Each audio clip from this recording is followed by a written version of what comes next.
This is our most anticipated films of 2019. I'm just laughing because you literally were just flexing. Oh, I was definitely flexing on these guys. Pretty weird. Oh, he got excited by it a little bit. Let's not lie. I saw the You're looks he was weird, giving man. me, okay? Alright, let's get away from that conversation. Well, first of all, we're going to talk about our most anticipated for 2019. Yeah. But we did just do a video about Yeah. our top 2018 movies. So make sure you watch that What's out. that first? Because this is the sequel to that. You got to see the first one before you see the second This one. is like Avengers Endgame to Avengers Infinity War. Both separate, but both awesome. We've not seen Endgame, but we Yeah, I know was it's about to say, gonna be how do you awesome. know? It's We're going to be looking at this at End- the end of the year and we're like, If we were Endgame- so wrong, Endgame's bad. If Endgame is bad, I don't want to be here anymore. No, how? Yeah, Who wants to be in a there's world not- where Endgame is bad? There's not an alternate universe out there where Avengers Endgame's bad. If Endgame is bad, just please, Thanos, click your fingers for real. I don't want to click us out of this universe. Now, our list. Well, we're gonna go off the same list, I'm but this just gonna run isn't. through some movies. This isn't our top No. highly anticipated. This is just our movies that we are anticipating. Is it? I thought we weren't doing the highest anticipated. Oh no, we're not doing individual lists, right? This is just a collective list of films that you guys should be checking out purely because of our And films we are excitement. excited about. We're excited about these movies, but these are the biggest films coming out. 100%. this year. Start us off, man. Go. So first up is a release that's actually not that far away. It's Jordan Peele's Us. Yeah. Now, Get Out was You don't need to say anything else. Jordan Peele's Us. exactly That's it. Exactly. Great cast. You know, the follow-up to one of the surprise hits of 2017. Yep. Academy Award nominated horror film. Hopefully that can become a regular thing for Jordan Peele. I want it to just be a regular thing for horror films. Like, I Yeah, want horror films to be true. that great consistently. And we actually have a new master of horror as well. I feel like he's going to try and be the Alfred Hitchcock Yeah. of our generation. Well, maybe he's not. Maybe with this one, it's not just gonna be strictly horror. I hope he does what he does with Get Out, which is do a great job Psychological of thriller. characterization. Yeah. not just the horror element. And I feel Obviously, like yeah. you and I talked about this when we talked about Get Out. It's Yeah. not the horror element that gets us sometimes. It's the characterization. He calls them social, political thrillers with horror elements sprinkled into And it. then you watch Get Out and you're like, nope, that's just a straight up scary ass movie. It is scary and it's believable and it has, which I'm sure us will have a lot of ideas that will resonate with today's society as well. And Lupita Nyong'o is a brilliant actress, and for her to be one of the lead actresses, brilliant. Her husband in the movie is the right-hand man of Black Panther in Infinity War, because obviously Black Panther... M'Baku? Yeah, is that M'Baku? That's him, yeah. That's M'Baku? Yeah. Oh, no! Yeah. I didn't know that. That is M'Baku. First time I saw the trailer, I thought that was Jordan Peele. No? And I thought to myself, You thought it was Jordan Peele? I thought, no, from the picture. You know the picture? Jordan Peele's, he got more of a round Complete. No, he face. looks completely different. Yeah. I don't know why I thought that. M'Baku's just I thought that. massive. How good would it be, though, if Jordan Peele was in it? I cool don't as know. Well, That's another thing. kind of isn't it? like when Alfred Hitchcock used to introduce his movies. Yeah. You're now witnessing a Jordan Peele production or something. What he does that thing as well, where it's like what is it? It's like from the mind of Jordan Peele. So That's wacky. I love that. All right, what's the next I movie, man? love Because otherwise we would talk about Jordan Peele all day. Once Upon a Time in Hollywood. Tarantino is back this year. We've not had him since the 2015? beginning of 2016, which 16. it's only 3 years ago, Yeah. but it is too long to not have arguably one of the greatest. To say he's the greatest, you know, that's a whole different video in itself, but 100% one of the greatest directors to ever live. It's his ninth film? It's his ninth film, so second to last. So I think box office wise, this might be his most successful movie. Well, purely for the cast. I mean, you've got Brad Pitt and Leonardo DiCaprio, Margot Robbie headlining. Their audiences, you know, Margot Robbie's going to bring in teenage girls that idolise her. I think she's going to bring in, like, females in general. I think she has a female draw unlike any other actress, maybe besides... Yeah, that wasn't like a that wasn't wasn't like a a dig at all. harsh No, I get comment. it. I'm just saying, like, purely outside of her abilities for acting, obviously, she has an audience for different reasons. Of course. And then Leonardo DiCaprio, which is... I mean, he'll bring in the females as well. He'll bring in... But I mean, Leonardo DiCaprio... one of the greatest actors ever, too. He's not done a film since The Revenant. Yeah, so that's 3 years out for him as well. Have you seen the set designs in this film? Have you seen the makeup? Oh, great. It looks like they got went to the wardrobe of Saturday Night Fever and some of the Bee Gees and just went all out on the 70s. Fair play. And how can you not be excited for a Tarantino film? And it's focused on the Manson murders amongst Marilyn Manson. Charles Manson. Why is saying Marilyn Manson is someone different? We need to do a side-by-side of Charles Manson and Marilyn Manson because that is something completely different. You just showed yourself up on Real Talk again. You just embarrassed yourself. Carry on. What's the next film? Next, Marilyn Manson. Imagine that'd be also a funny film. You just created a meme.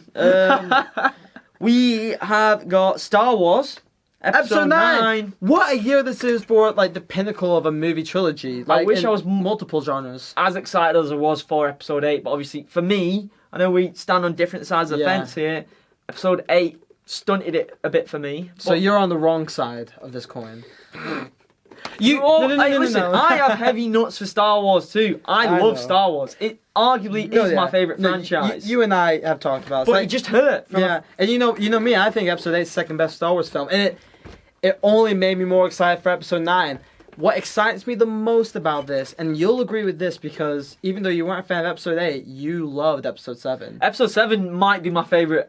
Actually. And who's coming back for Episode 9? JJ's back. JJ. And the only thing is, can he sort of... Because Episode 8 wasn't his vision, he's kind of got to go against the vision that he would have had if it was his whole trilogy. Does that mean he's going against his own vision in the sense of this isn't his franchise? No, it's not. Yeah, so I think if it arguably could have been now, because I feel like Disney are going to be thinking we should have just given him the 3-picture deal. Yeah, it would have made sense. Whoever was going to do Episode 9 had their own vision as well, because it was originally going to be Jurassic World director Colin Trevorrow. Yes. And then he had a lot of story problems writing it, and he had clashes reportedly with Kathleen Kennedy, so he had to take a step away. And it only makes sense for a visionary director like J.J. Abrams, who does love this franchise, who does love sci-fi, who makes consistently great sci-fi films to 100%. return. 100%. And I know you're not looking forward to it as much, but you're still looking forward to it. I'm going to be there opening night because, as I said, Star Wars is just... I adore that franchise, but the only thing is, you know, when we're talking about what made Infinity War so great, is that so that's like... the bridge between one film and another. Yeah. I feel Last Jedi, it tried to be bold. I think it should have gone all in and been bold and made you not know what to expect in the final episode of the trilogy. I thought it was bold. It was bold in terms of, like, thematically it was bold. But in terms of the ending, it set up a very plain finish and it's very difficult to set up another Star Wars film and have it end on a bold note. It's tried to, shun the idea of there being true good and true evil. But we still have a distinct hero and a distinct villain. I understand what you mean. Episode 9 is really going to be... is this going to be a J.J. Abrams movie where it has almost a cliche story? Or is this going to be kind of like where Rian Johnson went right, in my opinion, which is go against the grain. Yeah. Go and do what no other Star Wars film has done. You can't fault him for that. It's just... It's either going to appeal to some people or it's not. Of course. And... that's not a bad thing at all. In fact, we both can praise Last Jedi. That is what art is. Art splits people right down the middle. You either love it or you hate it. And it's great that Episode 9 is going to have J.J. Abrams back, and it's going to be having Mark Hamill, which I always love a bit of Mark Hamill. Bit of flashbacks, because don't bring him back from the dead, because then you will really have me at the end of my tether. I'm tired of all this. Oh, they won't bring him back to life. It'll be probably like a Force Ghost. Yeah. Force Ghost. That's allowed. That technically is bringing him back. I'm just saying, if we have Force Ghost Luke, we have to have Force Ghost Anakin or Force Ghost Yoda.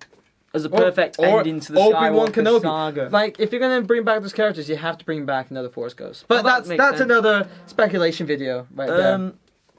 We have next a big asterisk next to this one. Yep. Bond 25. Bond 25, which is going to be directed by... It was meant to be Danny Boyle. It's now... Cary Fukunaga. From True Detective and Maniac, which I'm so excited for. The reason why we have an asterisk next to this is because we don't know anything about the film. Production hasn't even started. It's slated for October. The villain hasn't been cast. This is almost certainly not going to be release this year, but we have to mention it because technically it is still scheduled. And if it does come out, we'd be upset if we didn't. Yeah, 100%. But I hope it doesn't come out this year because it's not going to be good. If It'll be it does. rushed. Yeah. But I think the number one takeaway is this is going to be Daniel Craig's swan song. It's his last film. Yeah. And while there's not really that much to say now, we can both say that the reason why you should be excited about this is because it's going to be the culmination of everything Daniel Craig has done.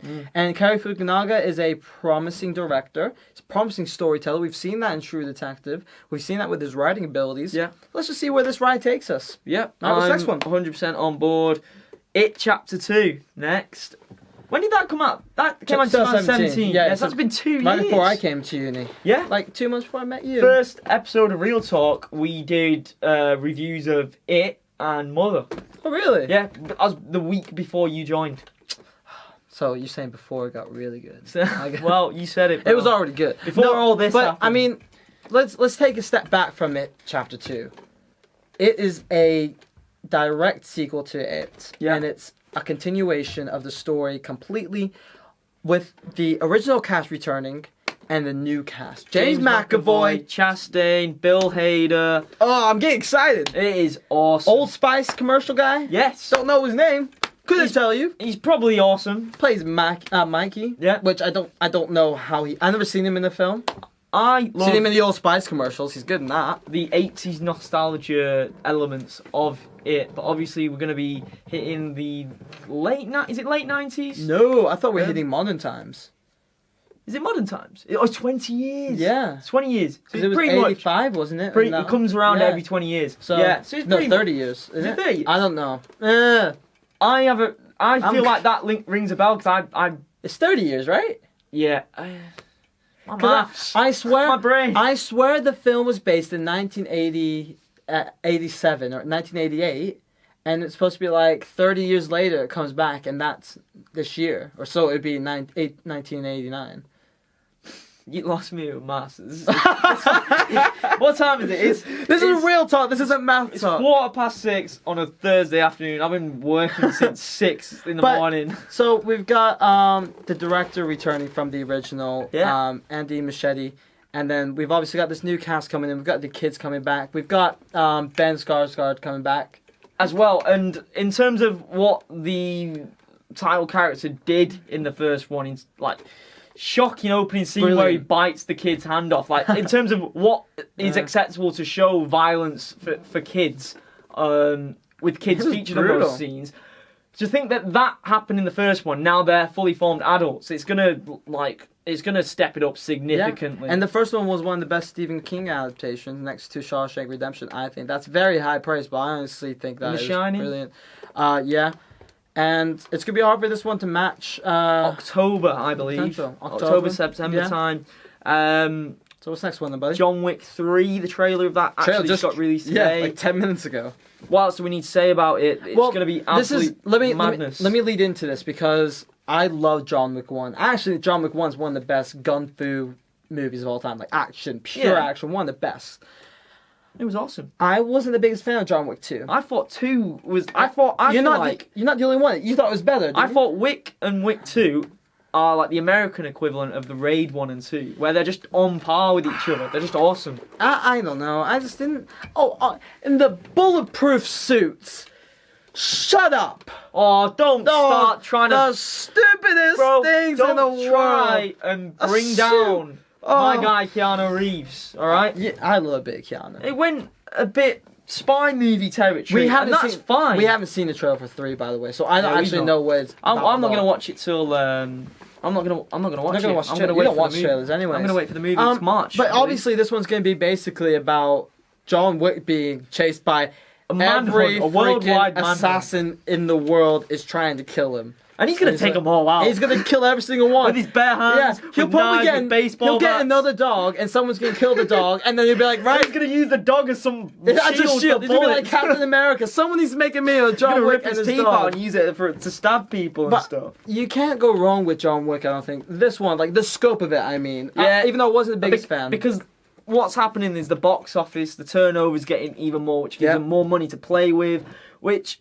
has allowed them to leave that cliffhanger because, as they've expected, the first one was a massive hit, and they're like, this one's going to be a big hit too. Let's take it even more into a crazier direction. Yeah. And it's John Wick versus the world. John Wick 3, Parabellum. Let's do it. Godzilla, King of the Monsters. Best trailer almost I've probably ever seen, to be honest. Best trailer I've ever seen. The first one that was released. That's high. That might be hyperbole for some people, but I am being very serious. The monster movies again. They're on a secret resurgence that no one's really talking about. Yeah, but I mean, Pacific Rim Uprising and Rampage really killed it for me. Forget Pacific Rim. Forget Rampage. We've had 10 Cloverfield Lane, which is it a monster movie? Would you class it as a big monster movie? Don't call John Goodman a monster. Hey, no. Spoiler alert. I guess. It's, I mean, it's no. It's not. It's Then Cloverfield Paradox tries. Oh no. Oh, now you make me think of all the bad monster films. Listen, bro. Hit me up. Godzilla, King Kong. King Kong wasn't good. King Kong, I liked. Kong was not good. I liked it. I don't know. I think you're alone on that. I'm trying to. Godzilla 1 was good. My guys that I went watching King Kong with thought it was decent. So, and he said that Mother F to King Kong. He dropped in a Mother F. True. Samuel F. Jackson was pretty good in it. I like Samuel that. F. Jackson. It pretty much is his middle name. But I'm gonna try and do some research. I don't know a lot about why. I don't know a lot about why he swears so much. No, not that. I'm seeing like what decent monster movies have been released. I mean, the biggest thing for me with this, I'm not a big... It's setting up Godzilla vs. King Kong as well, which I'm not a big Godzilla fan. Like, I never watched the movies as a kid. I never, was interested. I didn't care. The only thing I really knew about Godzilla was that terrible but freaking awesome Godzilla movie with Matthew Broderick, which... Yeah, I grew up on that, so that's one of those... Yeah, you like when you're a kid and you watch it back, you're like, that is absolutely terrible. Yeah, but I kind of like it. It was really bad. And I think really... What gets me excited about this is the fact I don't know about all these monsters, about all these creatures, and it's all coming together. Mothra, I can't tell. Is Mothra Ghidorah? Who are all these? Mothra is obviously the giant moth thing. Alright, I just know a moth. There's a 3-headed dragon in it. Is Ghidorah, and what's the other one?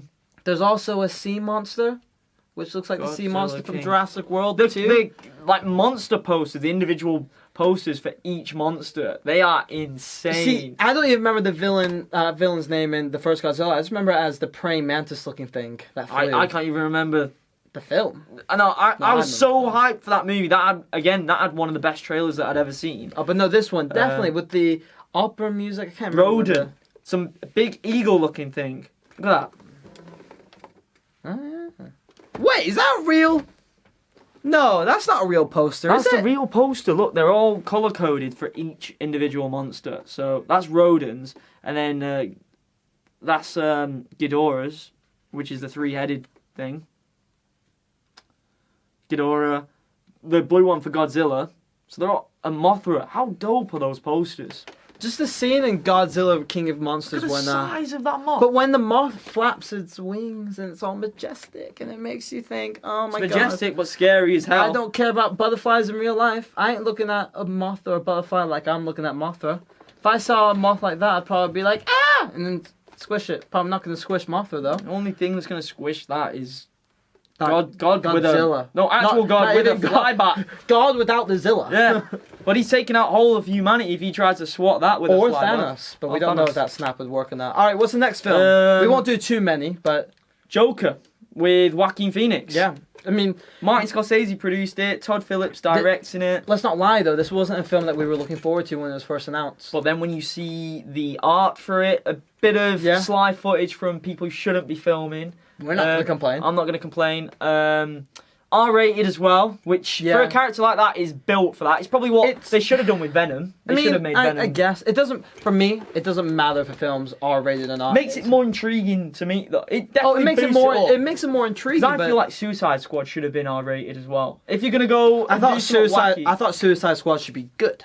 First of all, well, yeah, obviously, but no. Would you rather it have been PG-13 and bad, or R-rated and bad? You would rather see a bad R-rated movie, wouldn't you? I just don't want to see a bad movie. No, I know, but I'm saying like, of course you're gonna have more enjoyable. I would have been more intrigued. Yeah, because you're gonna be seeing the character do stuff he's not necessarily done in a on screen before. I'm really interested to see if this is gonna be. Either way, it's gonna be different. I'm interested to see if it's gonna be at all centered around a Batman at all. Like, I want to know if it's going to be a Joker standalone. It's an origin story. But they say it's going to be a standalone and an origin story, but then there's always these films that come out as standalone films. Like, Man of Steel is supposed to be a standalone movie, and then they force that to be... No, obviously there's gonna be some sort of antagonist in the movie, obviously presuming that Joker is the protagonist. Yeah, but what I mean, though, does this lead into another Batman?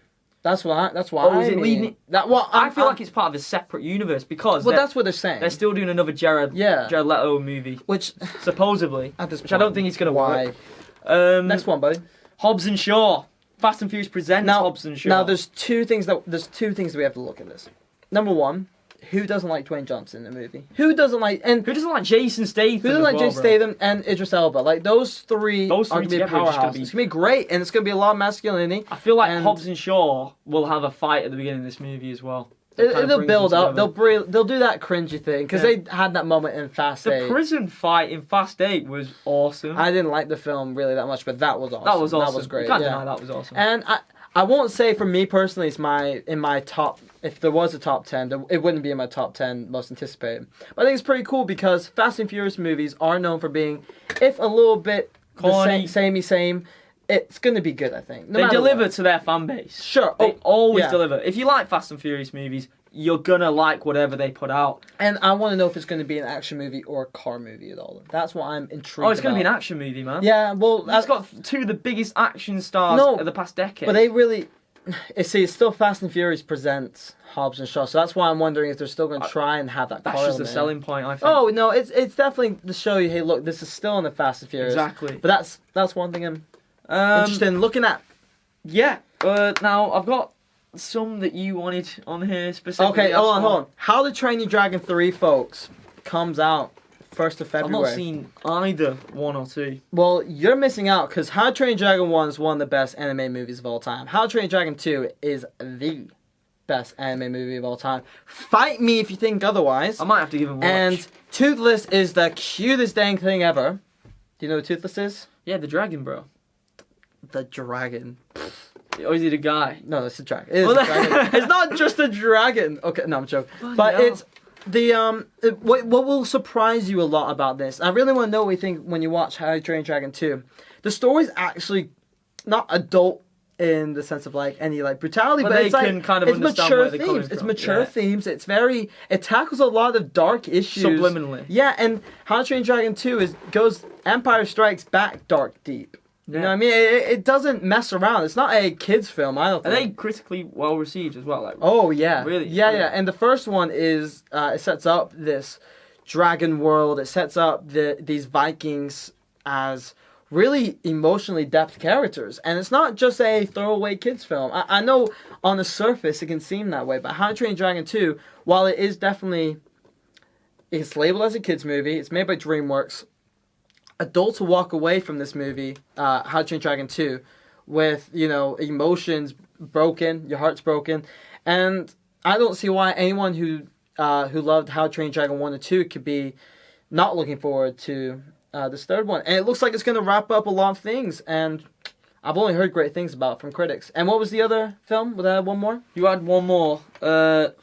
God, it was a Lego movie. Right. You say you couldn't even finish Lego Movie 1. No, it was boring, man. Lego Movie is... I could barely finish Lego Batman. Like, the first half hour was quite funny, and then I was just, no.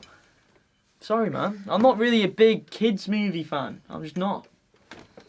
I'll watch Toy Story 4, though. You're going to be the worst dad in the world watching kids. For many reasons, man. But don't even start. And one of them being you can't watch kids' films. Yeah. No. But let's not make an episode of why I'm going to be a bad dad. We can make all episodes. Yeah. Make a series, you'll be a good dad make if a that whole ever podcast. Can. But Lego Movie, Lego Movie was a big surprise for me. I get it's not for everyone, I guess, but it wasn't even nominated for Best Anime Movie at the Oscars, and people thought it should have won. I know you don't care, but that was surprising. And then Lego Batman was awesome.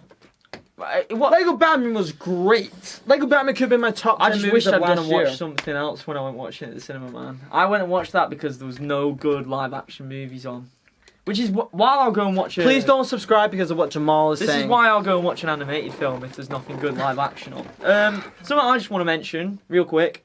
Midsommar. It's spelled mid and then SOMMAR. From the director of Hereditary, Ari Aster. So it's only his second feature film. Just to think that his directorial debut was Hereditary is mind-boggling.